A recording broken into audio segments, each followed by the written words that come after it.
नमस्कार, मैं हूं अंजलि और आप देख रहे हैं भदोही वाला का समाचार बुलेटिन। आगे बढ़ने से पहले अगर अभी तक आपने हमारे चैनल को सब्सक्राइब नहीं किया है तो कर लीजिए। अब आप हमें अपनी खबरें सीधे हम तक भेज सकते हैं। नीचे दिया गया व्हाट्सएप नंबर नोट कर लीजिए। और अगर आप हमारे व्हाट्सएप ग्रुप से जुड़ना चाहते हैं तो लिंक डिस्क्रिप्शन में है। आइए देखते हैं आज की प्रमुख खबरें। दीपोत्सव का महापर्व दीपावली आज मनाई जाएगी। घर घर दीप जगमग होंगे और श्री लक्ष्मी श्री गणेश जी की पूजा होगी। अमावस्या तिथि पर प्रदोष काल और महानिशित काल 20 अक्टूबर को ही मिलेगा। श्री काशी विश्वनाथ मंदिर न्यास के पूर्व सदस्य दीपक मालवीय ने बताया कि कार्तिक अमावस्या 20 अक्टूबर को दोपहर 2:56 से 21 अक्टूबर की शाम को 4:26 तक रहेगी। पूजन के लिए वृष लग्न, कुंभ लग्न और सिंह लग्न में मुहूर्त मिल रहा है। भौमवती अमावस्या 21 अक्टूबर को मनाई जाएगी। अन्नकूट व गोवर्धन पूजा 22 अक्टूबर और भैयादूज 23 अक्टूबर को मनेगा। 22 अक्टूबर को कार्तिक शुक्ल प्रतिपदा की शुरुआत 21 अक्टूबर की शाम 4:26 से 22 अक्टूबर की शाम 6:18 तक रहेगी। उदया तिथि में प्रतिपदा 22 अक्टूबर को होने से इसका मान उसी दिन होगा, इसलिए गोवर्धन पूजन 22 अक्टूबर को मनाया जाएगा। गोवर्धन पूजन का मुहूर्त 22 अक्टूबर को सुबह 6:40 से सुबह 11 बजे तक रहेगा। हमारी न्यायिक व्यवस्था ऐसी है कि अगर आपके पास पैसे नहीं हैं तो आप फर्जी मामले में फंस जाएंगे और आपको सजा भी हो जाएगी। जब तक फैसला होता है तब तक आप दोषी बनकर जेल में रहते हैं। जिले में एक ऐसा ही मामला देखने को आया है जिसमें दहेज हत्या के मामले में 21 महीने तक जेल में रखने के बाद किशोर को दोष मुक्त कर दिया और वह दिवाली से एक दिन पहले रिहा हो गया। दहेज हत्या में फंसने के बाद गरीबी के कारण वह केस नहीं लड़ पा रहा था। इसके बाद legal and defence council system LDCS से उसे सहायता मिली। किशोर न्यायालय में उसकी पैरवी चीफ लीगल डिफेंस काउंसिल ने की। प्रधान मजिस्ट्रेट मोहम्मद शहनवाज अहमद सिद्दीकी ने किशोर को दोष मुक्त कर दिया। पत्नी की हत्या में था आरोपी। सुनवाई के दौरान उसके नाबालिग होने का पता चला। जुलाई 2023 में औराई थाना क्षेत्र के एक गांव निवासी पति के खिलाफ पत्नी के उत्पीड़न और दहेज के लिए हत्या का केस दर्ज किया गया था। पुलिस ने युवक को गिरफ्तार कर जेल भेज दिया और आरोप पत्र न्यायालय में दाखिल किया। आरोपी ने अत्यधिक गरीब होने के कारण फ्री लीगल एडवाइजर की मांग की। इसके बाद बचाव पक्ष की ओर से पैरवी करने के लिए चीफ लीगल डिफेंस काउंसिल को प्रकरण की जिम्मेदारी दी गई। अभियुक्त के पक्ष से स्वयं चीफ डिफेंस काउंसिल ने केस लड़ने की जिम्मेदारी ली। उन्होंने मामले के 5 गवाहों से जिरह की और आवश्यक कागज इत्यादि देखने के बाद पाया कि आरोपी नाबालिग है। इसके बाद मामले को पॉक्सो कोर्ट ने किशोर न्यायालय में ट्रांसफर कर दिया। इस बीच किशोर को 21 महीने न्यायिक अभिरक्षा में जेल में बिताने पड़े। शनिवार को दोनों पक्षों की बहस को सुनने के बाद प्रधान मजिस्ट्रेट किशोर न्यायालय शहनवाज अहमद सिद्दीकी ने किशोर को दोष मुक्त कर दिया। लेकिन सवाल तो यह है कि किशोर ने 21 महीने तक जो यातनाएं झेलीं, उसका हिसाब कौन देगा। विकसित यूपी को फीडबैक देने में कालीन नगरी की रैंक लगातार गिर रही है। एक सप्ताह में ही जिला 21 से 30वें स्थान पर पहुंच गया है। समर्थ उत्तर प्रदेश विकसित उत्तर प्रदेश 8 2047 अभियान में शहर से लेकर ग्रामीण वर्ग के लोग सुझाव मांग रहे हैं। इसमें 30 अक्टूबर तक ज्यादा से ज्यादा लोगों को सुझाव भेजना है।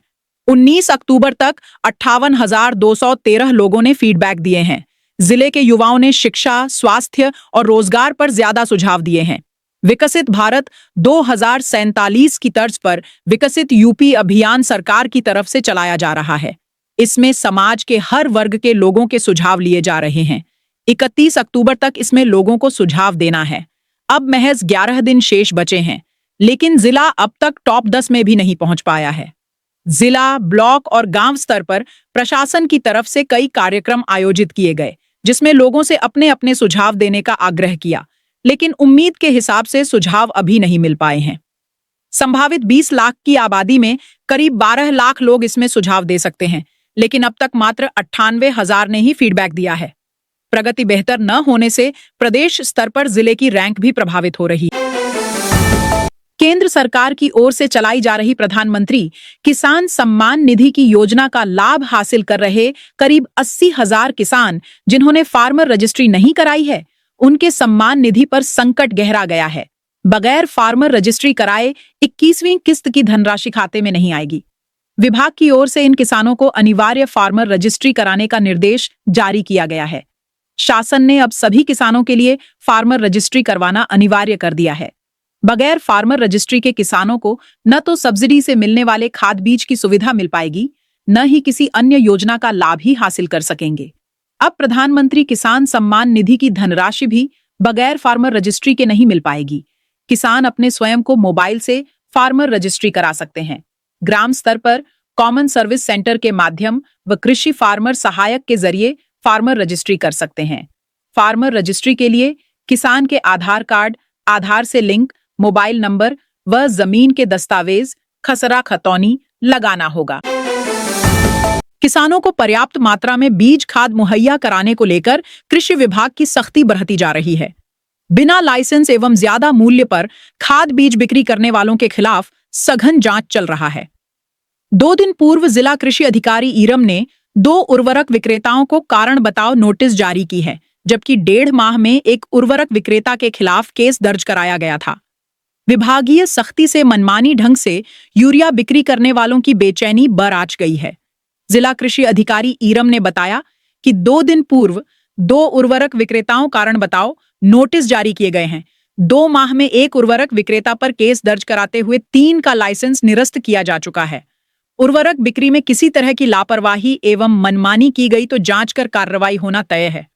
जिला कृषि अधिकारी ईरम ने बताया कि विभागीय स्तर से गठित टीम द्वारा दुकानों पर निरंतर छापेमारी की जा रही है।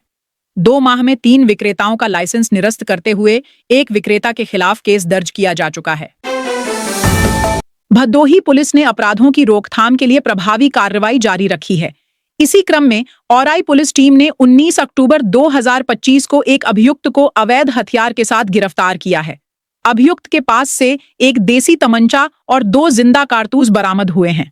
गिरफ्तार अभियुक्त की पहचान लवकुश सरोज उर्फ मौसमी 25 वर्ष पुत्र शिव कुमार सरोज के रूप में हुई है, जो महादेवपुर कैयरमऊ थाना औराई जिला भदोही का निवासी है। पुलिस ने उसके कब्जे से 315 बोर का एक अवैध तमंचा और उसी बोर के 2 जिंदा कारतूस बरामद किए हैं। यह गिरफ्तारी मुखबिर की सूचना पर ग्राम महादेवपुर कैयरमऊ जाने वाली तिराहा संवरा गेट के पास चेकिंग के दौरान की गई। पुलिस अधीक्षक भदोही अभिमन्यु मांगलिक के निर्देशन और अपर पुलिस अधीक्षक श्री शुभम अग्रवाल के पर्यवेक्षण में यह कार्रवाई हुई। भदोही के चौरी बाजार में समाजवादी पार्टी ने रविवार को पीडीए पर चर्चा कार्यक्रम का आयोजन किया। इस कार्यक्रम में विधान परिषद सदस्य आशुतोष सिन्हा मुख्य अतिथि के रूप में मौजूद रहे।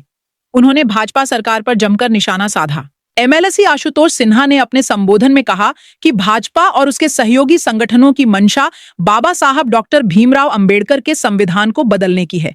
उन्होंने चेतावनी दी कि भाजपा जितनी ताकतवर होगी, संविधान पर उतना बड़ा हमला करेगी।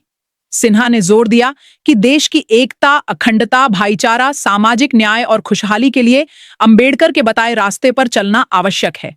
समाजवादी पार्टी के पूर्व जिलाध्यक्ष बाल विद्या विकास यादव ने कहा कि बाबा साहब ने संविधान के माध्यम से गरीबों, वंचितों, पिछड़ों, दलितों, अल्पसंख्यकों, आदिवासियों और महिलाओं को अधिकार व सम्मान दिलाया है। सुरियावा नगर पंचायत स्थित 52 बीघा तालाब परिसर छोटी दिवाली के दिन 11,000 दीपों से रोशन हो गया। यह दीपोत्सव प्राचीन हनुमान मंदिर पर आयोजित किया गया, जिसमें दूर दूर से आए लोगों ने दीपदान किया। इस अवसर पर पूरा तालाब परिसर दीपों की रोशनी से जगमगा उठा। लोगों ने दीपावली के पर्व पर एक दूसरे को शुभकामनाएं दी और तालाब के किनारे दीप जलाकर खुशी मनाई। जिले के असनाव क्षेत्र के खेमईपुर स्थित बूढ़ेनाथ शिव मंदिर परिसर में रविवार 19 को एक विराट कुश्ती दंगल का आयोजन किया गया।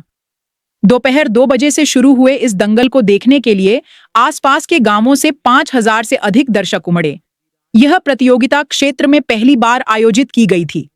इस आयोजन की पहल राधेश्याम शुक्ला ने की थी। कार्यक्रम में अध्यक्ष सतीश तिवारी मुख्य अतिथि के रूप में उपस्थित रहे, जिन्होंने फीता काटकर दंगल का शुभारंभ किया। दंगल में भदोही के साथ साथ वाराणसी, जौनपुर, मिर्जापुर और प्रयागराज जिलों के पहलवानों ने हिस्सा लिया। विभिन्न मुकाबले हुए, जिनमें पहलवानों ने अपने कौशल का प्रदर्शन किया। आयोजन के दौरान सुरक्षा व्यवस्था के लिए पुलिस और स्वयंसेवकों को तैनात किया गया था। आयोजन समिति ने कार्यक्रम को सुव्यवस्थित तरीके से संपन्न कराया।